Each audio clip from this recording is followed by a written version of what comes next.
Hello. Good afternoon, everyone. This is my first time in Vilnius, actually first time in Lithuania, but I'm very excited to see so many developers here.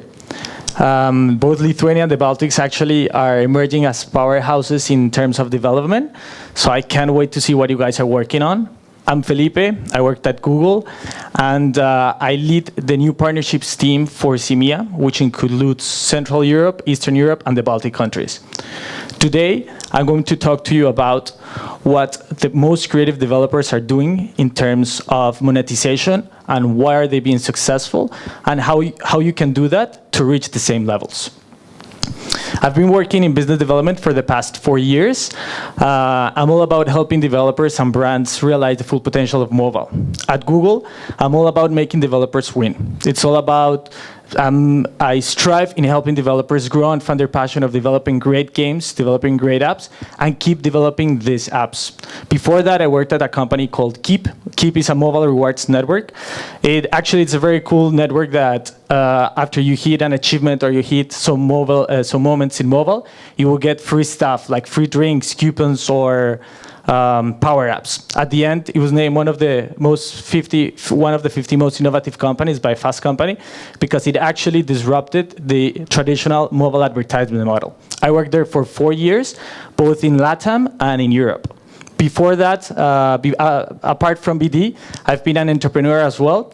I've had founded two companies. One was an eyewear company that was for Latin American markets, and the other was a digital agency that focused on helping traditional brands move to the digital space. Because we're at the gamers conference, so I have to accept it. I've been a gamer all my life. Favorite titles, Zelda, Ocarina of Time, Nintendo 64, all-time favorite.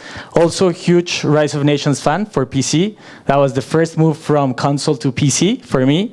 And in terms of mobile, favorite games, things like Field Runners 2. I'm crazy addicted to a game called Device 6. Highly recommended you download it. You will not stop playing. I love Monument Valley because it's absolutely beautiful, and I really like Fingersoft Fast Like a Fox because it has a very innovative concept on using the accelerator as a different things. Okay, so enough about that. So the question is, how can I monetize my game smartly? And the first thing that comes to mind when I ask this question is that monetization is wrong, or that great apps shouldn't generate revenue. And it's weird because actually monetization has become this taboo, this weird thing that people either prefer to talk about it in later stages or prefer to talk it on a secret stage. And this just doesn't make any sense. If you think about it, it's counterintuitive. As mobile and as apps start to grow, it gets more attention. And if there is more attention, there are more revenue opportunities for developers. Apart from this weird taboo and this thing that has happened, this mindset also generated some myths around monetization. Myths like monetization bothers users, or monetization via ads hurts the user experience, or that only in-app purchase is the only way to monetize games, or even that you only need one monetization strategy in order to be successful. I personally believe that all of these are false, and actually I'm going to prove it. First, it's a common misconception that revenue-oriented content hurts the user experience. If you think about it, right now we're at the stage where mobile evolves. We're way past the first era of mobile advertisement.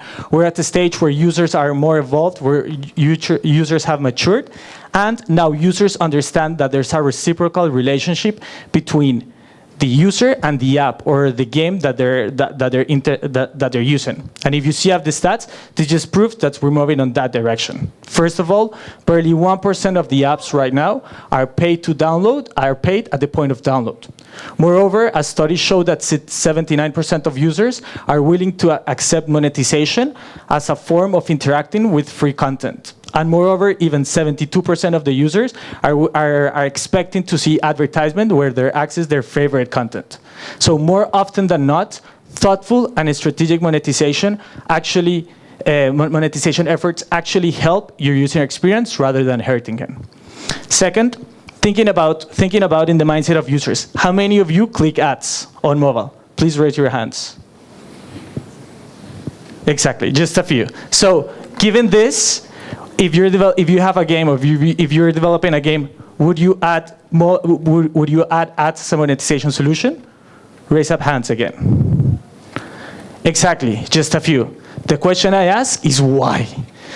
Mobile marketing is a $62.2 billion market opportunity. It's expected to grow 3.2 in the next 2 years and forecasted to reach over 100 billion over 100 billion in 2020. This doesn't make any sense. And I know it is because this mindset, and I know that developers actually do not add advertisement in their games or in their apps just because they personally don't like it. And don't get me wrong, that was me a few years ago. I accept it. But I learned that you shouldn't let this mental model of you personally don't liking something interfere with the development of your business model, especially when you realize that in key markets such as the US, such as UK, and such as China, more than 50% of the users are already clicking on ads. So actually, and now that we have so many new formats, ads implemented in the proper way adds value to the user experience as well. Third, the myth is that in-app purchases is the best way to monetize your app. But with in-app purchases, the thing is that, yeah, it's key and it's growing, and especially in games, you need to have in-app purchases. But it's not a holistic monetization solution. What do I mean with this? Is that we have data that show that only 2.3% of your users in general, actually buy something in your app. So they are in-app purchase buyers, which these numbers is just staggering because it means that 97% of your users actually are not going to buy anything or are not going to pay for anything in your app. So this means that if you're only using in-app purchases as your revenue model, you're missing out of 90% of your users.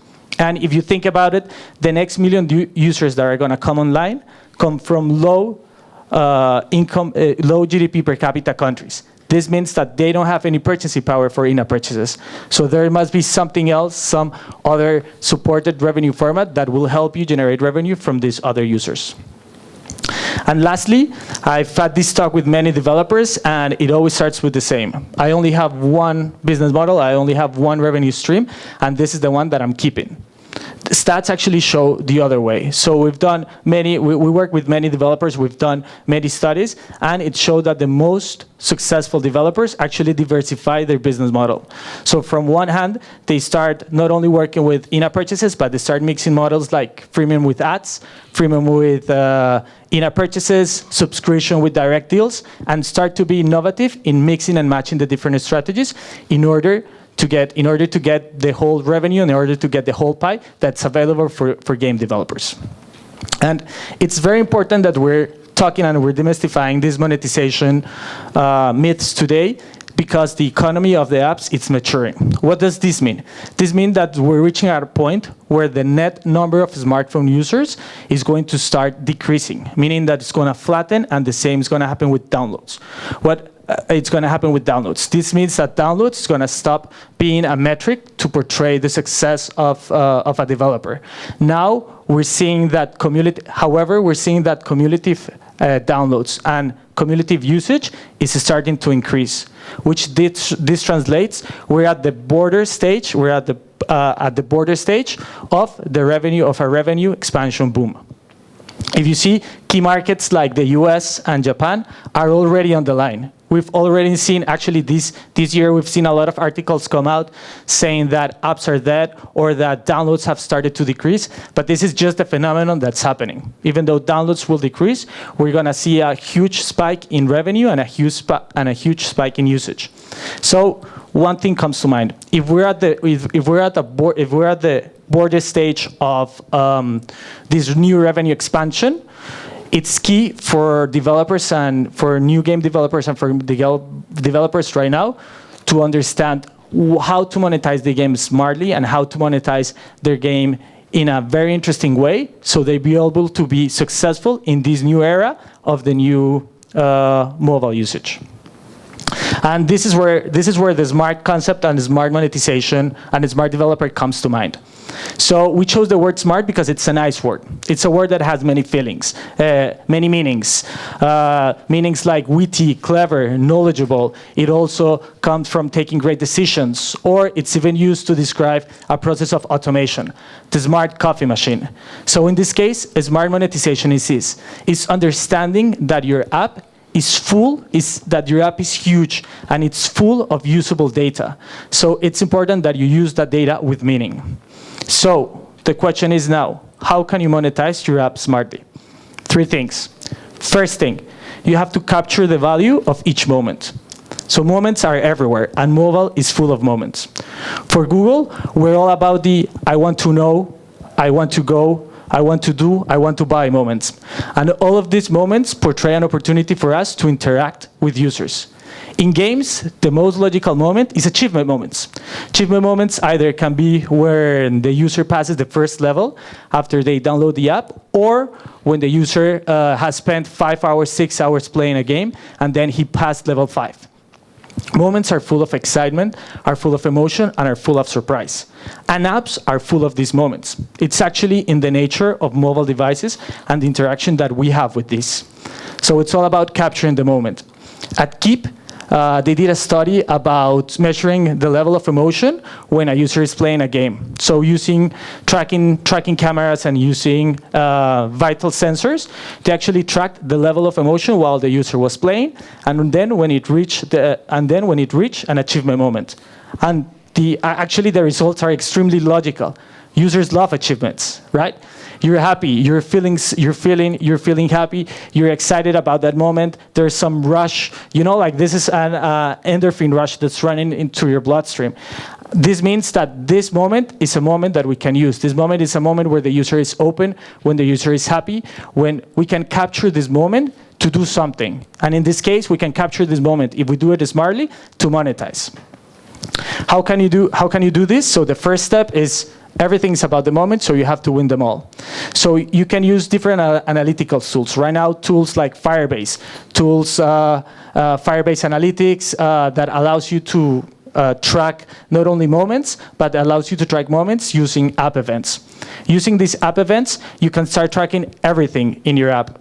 So what do I mean by app event? A first app event, the most standard app events can be logical ones, like the user opens your app for the first time, or the user spends in some virtual currency. However, these app moments can be anything that you want. So we can go more specific. This can be moments that are how long has a user played in your app. If it's played more than 10 minutes, that's a moment, that's an event you can track. Or which type of currency is your favorite currency of all. For games, it's very simple. You need both tracking moments, and then you need tracking moments with both hard and soft currency, and then you need another form of revenue. So you need tracking rewarded moments, tracking achievement moments, tracking native ads, or something like that. And if we take it one level deeper, one way to monetize achievement moments is via these new formats, these new native ads and rewarded ads that are becoming so trendy right now. If you think about it, mobile advertising has actually shifted massively since the first era. So we moved past this first banner advertisement stage to more complicated, seamless integrations, to more complete brand experiences that allow users to interact with the content in a more smart and engaging way. In this case, what I was talking about is we can capture the moments of achievements in games by using rewarded videos. Rewarded videos are something that users love. They love it because with the rewarded video, you're able to take the video, and then you will see a video, and after the video, you'll get a reward, which normally means more in-app currency for you to keep playing. So the user feels happy because you will allow him to keep playing the game. And for the developer, it's a double win. So the first thing is that you're keeping the developer, you're keeping the retention, and on the other part, the developer is actually accessing this premium format that will allow you to have a sustainable source of revenue without damaging the user experience. And in this case, it actually adds to the user experience. The same thing is happening with native ads. Native ads are these new type of ads that developers can customize to match the look and feel of the app. And these are very good because actually users are going to be displayed relevant contextual ads that match the user interface.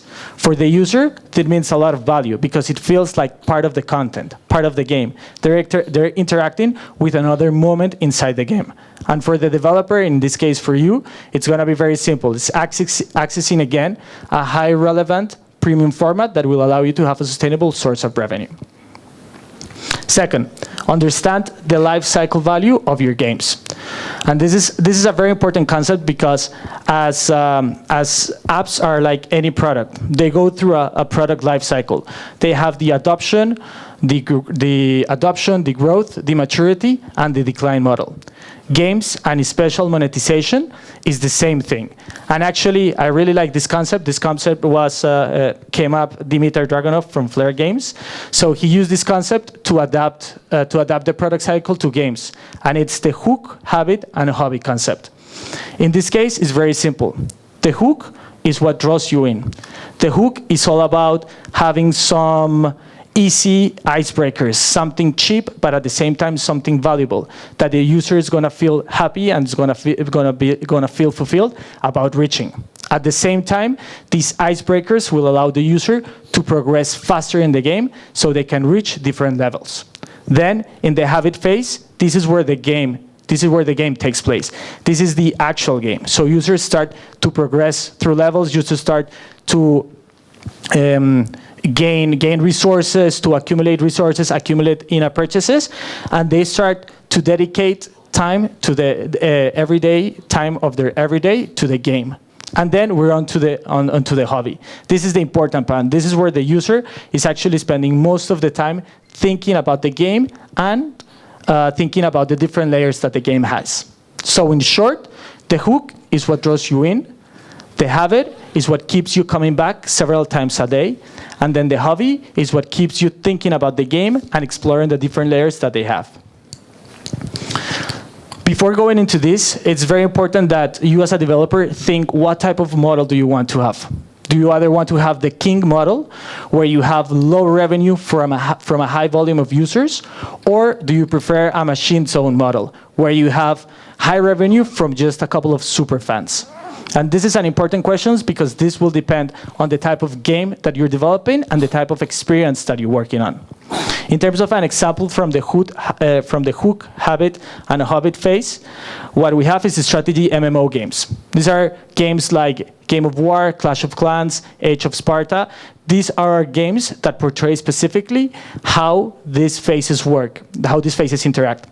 Let's look at an example. So in terms of hobby, in terms of hook, what do we have? We have that these games, when you start the game, they will give you this VIP access. This VIP access normally gives you speed up and gives you access so you can construct and you can build much faster. This means that in the first stage, you're going to have super power up. You're going to be like a superhero. You're able to build all of your armies, all of your resources in a very fast and in a very promptly manner. Right after that, we have the hook phase. In the hook phase, this is where, in the habit phase, this is where the developer, this is where the user start to invest time in the game. So the user is starting to upgrade the buildings, is researching technology, is building armies. So it's now time that it takes for him to start building his actual game or his actual empire. And this phase is very important because this phase is when they introduce the alliances. And the alliances is the social element that takes the habit to hobby stages. So in order to progress, to deeply progress in the game, what you need to do is you need to form alliances with other people. And once you form an alliance, that's when your game becomes a hobby. You're part of the game. You're living the game, and it's all about how you can maintain this game and how you can maintain the credentials that you've earned during all of your other tenure and keep on playing. In this stage, what developers do is they give out high consumable power-ups that they're just an infinite way of keeping the user develop. In this case, this is an example of Game of War. These are the screenshots from the Play Store listing. And if you see it, it's all about building the empire, upgrading your hero, joining an alliance, and conquer the wonder. Hook, habit, and hobby. Now, if we take it one level deeper, how can you actually do this or understand these different phases in your games? You can use different analytics tools to build audiences. In this case, Firebase Analytics allows you to build audiences, and you can start to build audiences based on the events that you're tracking. So if we're already tracking events and if already tracking moments, like I mentioned a couple of slides ago, you can actually then build an audience based on that. So you can decide what's a hook, what's a habit, and what's a hobby stage. So a hook may be the hook phase may be when a user comes to your app for the 4th time, for the 5th time. The habit phase may be this is the user that starts to reach upper levels in your game, reach level 6, level 7, level 8. And the hobby phase maybe is like this spender. This user has spent $10, $20, $50 a week. So this means that you can start actually to understand which developers are in which phase, and then you can take action on these users. And then we can take it one level further, and how you can take action. There's another tool that will allow you, there's another tool called Firebase Remote Config that will actually allow you to deploy 2 different versions of a game without resubmitting to the App Store. And this is very powerful in terms of this hook, habit, and hobby phases.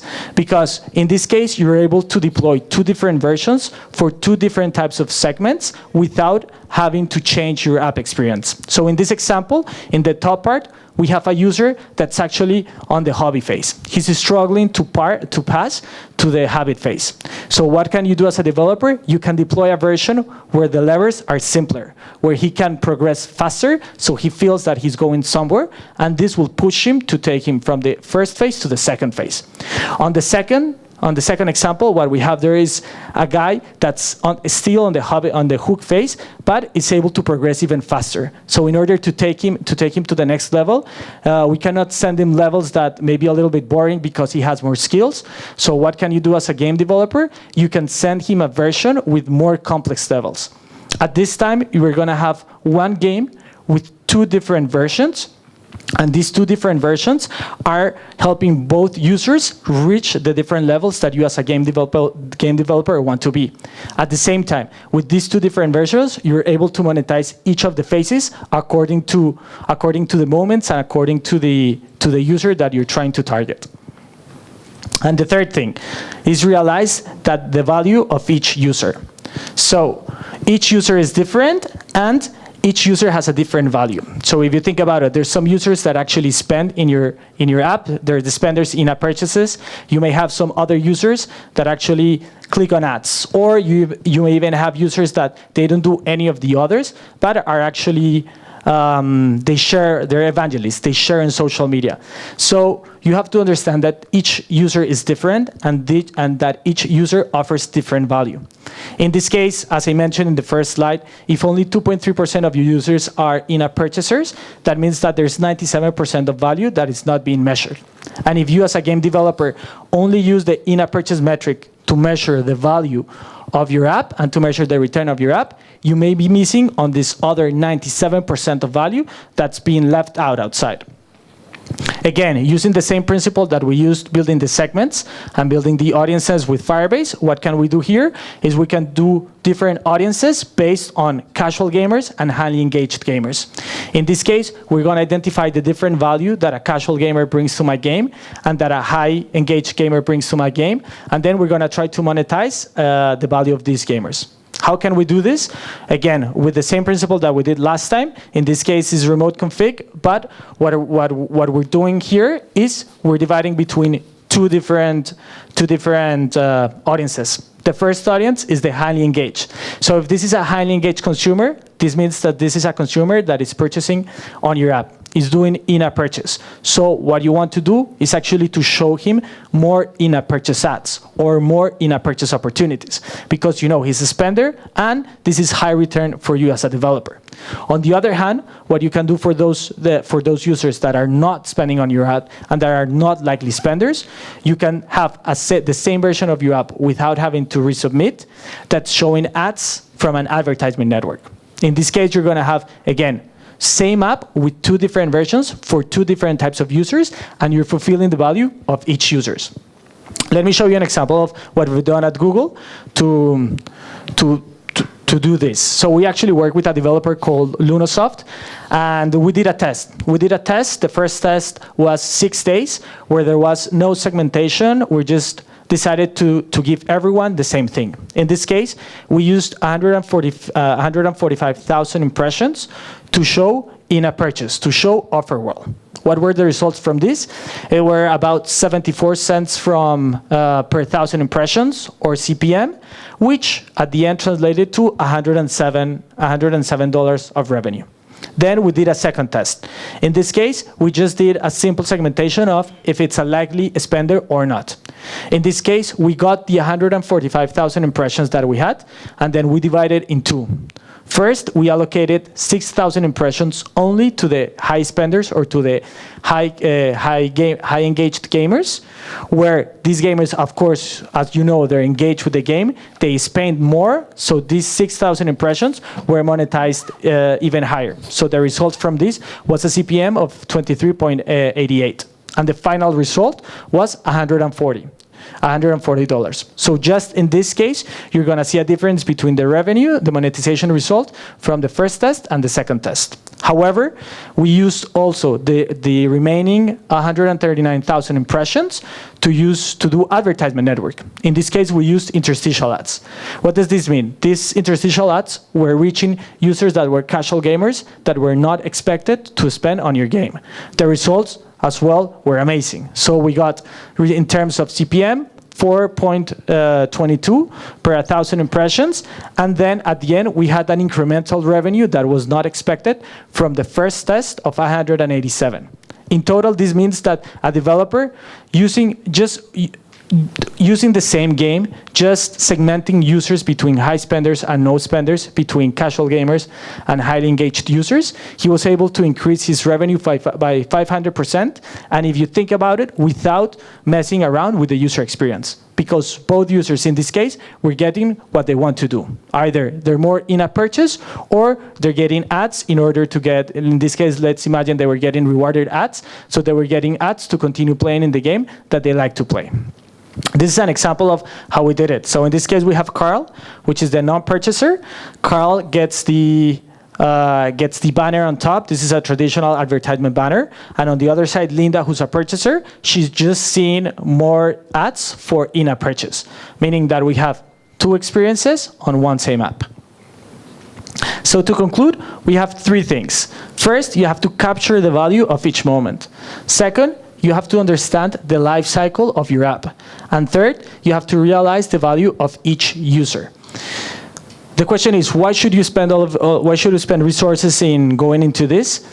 Because this will allow you not only to increase the user experience, not only to increase the value that you're offering to the user, but this will allow you to have a sustainable source of revenue that will be more complete than rather just choosing one monetization strategy. And this all makes sense for a reason. The future of monetization and the future of apps is all about data. It's all about using data with meaning. So this is just the first steps to keep you on top of the next coming trends. The next coming trends, such as machine learning, such as artificial intelligence, such as automation, are gonna take this smart concept monetization to the next level, at a point where everything is going to be smart, everything is going to be machine smart, and it will be able to do it alone without interaction of the users.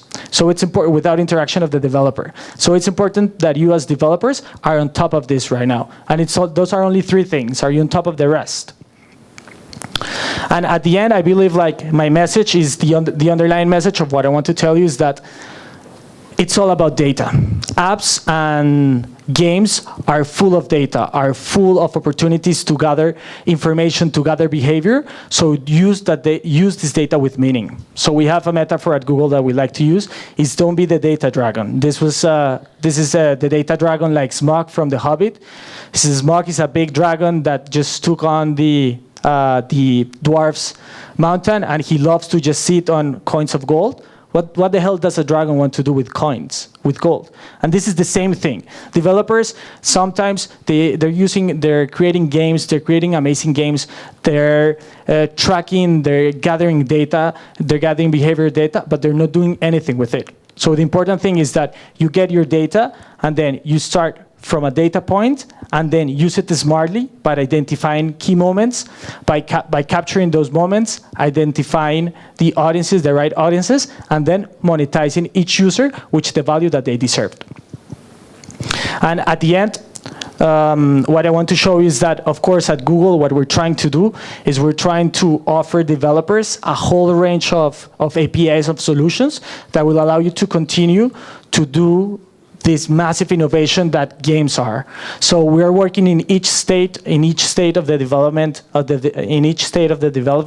so that users have opportunities and solutions to improve their work. So from a development stage, you have access to things like Firebase, like Cloud, like Android Studio. Then what we want to do is, after you develop, we want to help you to grow your app. So in this case, we have access to AdWords, which is the biggest advertiser network, where you have most of the users playing each game.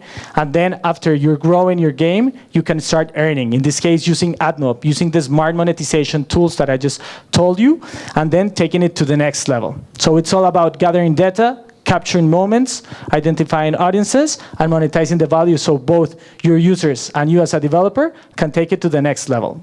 Thank you.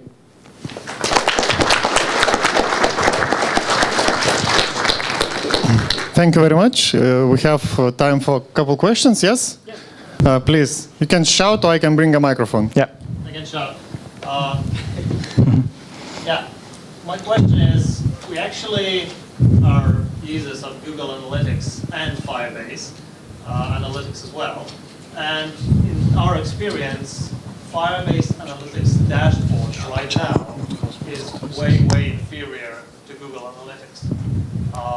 You can collect data, but you can't really analyze it well. For example, the last time we checked, you couldn't even build a funnel, right? Is that intended, or are you working on that to improve that, or should we move data to BigQuery and then analyze it with something else? How do you think this should work? Yeah, so for the moment, there's two things. So Firebase, obviously, like every Google product, we're all about iterating. We're all about launching the first version, the second version, and then taking it to the next level. At this moment, what we have is we have the option to export all of the data to BigQuery, and then you can use tools like Taboola to do that extra analysis that you want to do. And then as time passes by for the next year or so, I know that both reports, features, and everything is in development. So we'll be able to offer more comprehensive reports right from the dashboard. But for the moment, you can use BigQuery to take that analytics to the next level. Okay. So basically, the plan for now is to export it to a data store and then.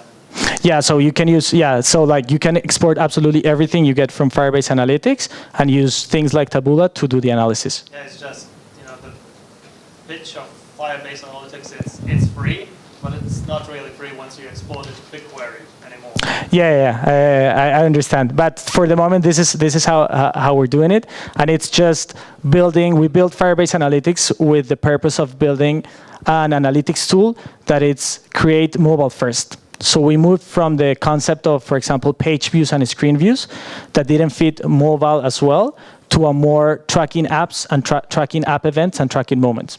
So this is the type of tool that we're working on. Yep. I can second about Firebase being, at the moment, inferior to Google Analytics, but my question is about purchases on Android in China. They are not available at the moment. Do you plan to introduce them? What are recommended ways to monetize Android users, Google Play users in China? So the first thing, and I think you said it, in China it's a different setup than in other countries because there is no Google Play actually. So you have many Android devices, but there's many Android stores as well. These stores are either run by the the smartphone creators or by even the networks, the operators. So what we're doing for the moment for these Android users, there's two things. There's either one, to work with, there's companies that actually are helping Western countries, Western developers to export their apps to China, which includes this area in terms of monetization, because it means that they're taking care of each one of these different stores with its own in-app purchase systems, and they have a team of 20 people to manage that. So right now, the recommendation would be either to use one of these companies that help you export to this, or to monetize via different solution. So not within in-app purchase, but other solutions, for example, such as ads. Can you name such a company? I can give you. We can take this offline, and I can give you a recommendation of normally the companies that we recommend. No problem. One more regarding monetization. I've heard that in certain countries where Google Play is available, a lot of people don't use credit cards, right? And for example, they use phone payments where the purchases go into their bills. And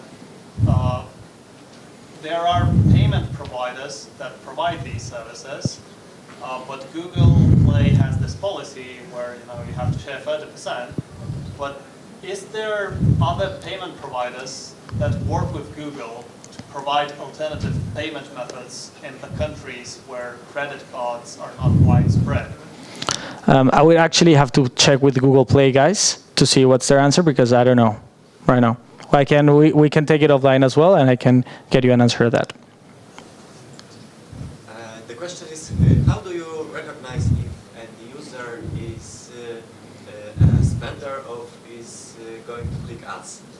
So we use, there's a lot of technology behind. So first of all is the data from your app as well.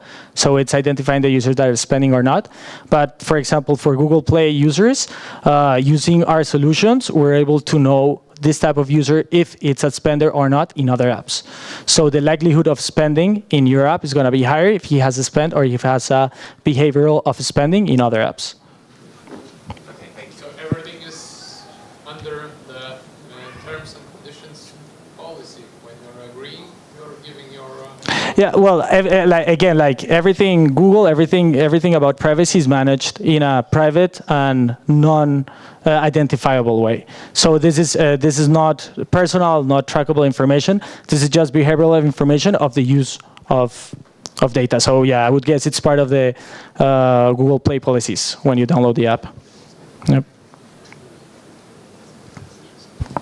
Okay, thanks very much. And please don't go away. We are quickly moving to the next Google presentation. Just a couple of minutes for preparation.